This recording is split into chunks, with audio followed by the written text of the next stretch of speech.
juga bukan untuk ngangkut driver ojol itu. Yang menurut riset 31,6% driver itu pernah alami kecelakaan. Semua dibayar nggak?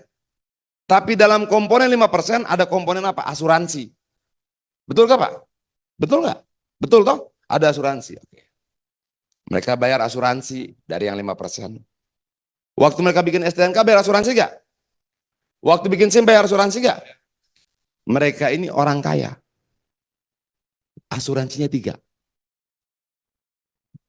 Tapi tidak tahu kemanfaatannya buat mereka. Ini masalah gak buat kita semua? Bagi saya masalah. Oke?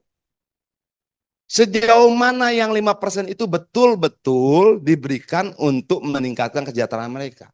Lalu cara berpikir negara bagaimana? Cara berpikir negara, perusahaan aplikator ini punya kemampuan lebih hebat mengelola kesejahteraan mereka. Gitu. Itu kan cara berpikir negara. Ada orang yang sangat luar biasa pintar mengelola, termasuk mengelola apa yang mensejahterakan driver. Kalau begitu balikannya 5% sama driver. Biar mereka urus kesejahteraan mereka sendiri. Kenapa nggak kelihatan? Nggak kelihatan. Apa sih yang diurus? Kecelakaan, emangnya asuransi aplikator yang dipakai? Tidak, jasara harja lagi. Jasara harja lagi. Lalu uang itu kemana? Oke, sudah tidak percaya, tolong dong Bapak Kementerian Perhubungan sampaikan pada menteri yang terhormat, balikin yang 5%. Sesederhana itu. Sisa berapa? Sisa 15. Tuntutan driver berapa? Berapa yang mau diturunkan? Cuma 5%. Wah, nggak bisa begini. Singapura 5%, 10%. Malaysia 6% kata mereka. Australia 8-12. Kenapa kita selalu lebih tinggi daripada yang lain? Ini problem yang sama seperti upah buruh tenaga kerja sawit. Buruh sawit di Indonesia kenapa lebih murah bayarannya dibanding buruh sawit di Malaysia? Yang ditanam sawit, pupuknya sama, yang dipetik sama, yang dipanen sama, dijualnya sama. Kenapa lebih murah? Sama juga seperti ini. Itu yang berapa tadi? Yang keempat ya. Lu mau berapa banyak gue bercerita? Itu loh. Karena satu persatu bisa kita ceritakan. Termasuk misalnya begini. Gue bercerita kenapa bisa terjadi RDPU kemarin tanggal 21.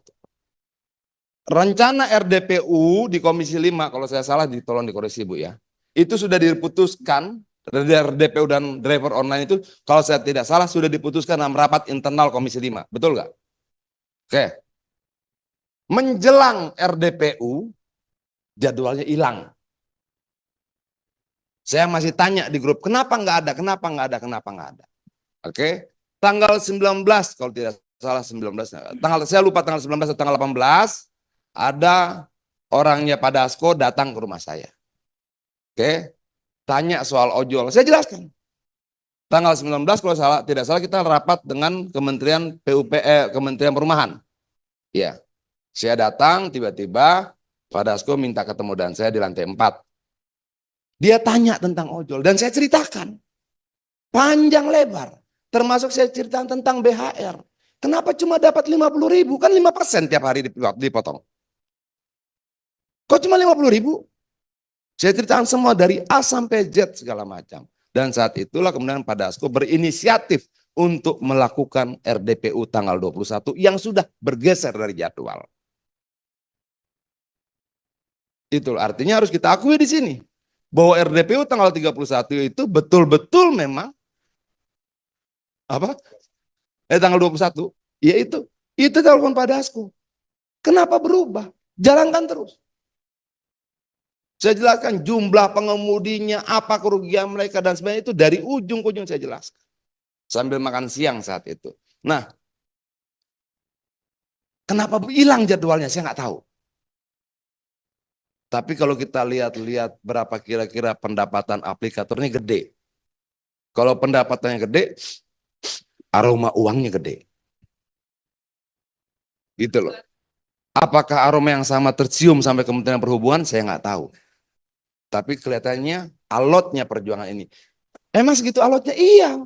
Karena kalau turun kemudian misalnya 5% berarti sekitar total dari 15% itu sepertiga kan. Berarti mereka kehilangan sepertiga pemasukan mereka. Lalu orang bilang begini sama saya, loh Ian, Goto rugi, Gotonya rugi, Gojeknya enggak. Goto sebagai grup rugi. Tapi dalam analisa keuangan salah seorang pakar ekonomi yang saya baca tulisannya, dia tuliskan di situ kuartal ketiga tahun 2024 pendapatan kotor Gojek itu 10,3 triliun, sementara pendapatan kotor Goto itu sekitar 13, sekian triliun. Jadi 79,1% pendapatan Goto itu disuplai dari pendapatan Gojek. Goto punya 14 anak perusahaan. Menurut pakar ekonomi yang lain yang saya sempat baca pernyataannya, dia katakan bahwa driver ini membiayai lahirnya 13 anak perusahaan yang lain. Dari uang yang mereka bayar. Come on, sudah berjalan sekian tahun, yuk kita berbalik yuk. Mensejahterakan mereka yang pernah mensejahterakan yang lain. Nah,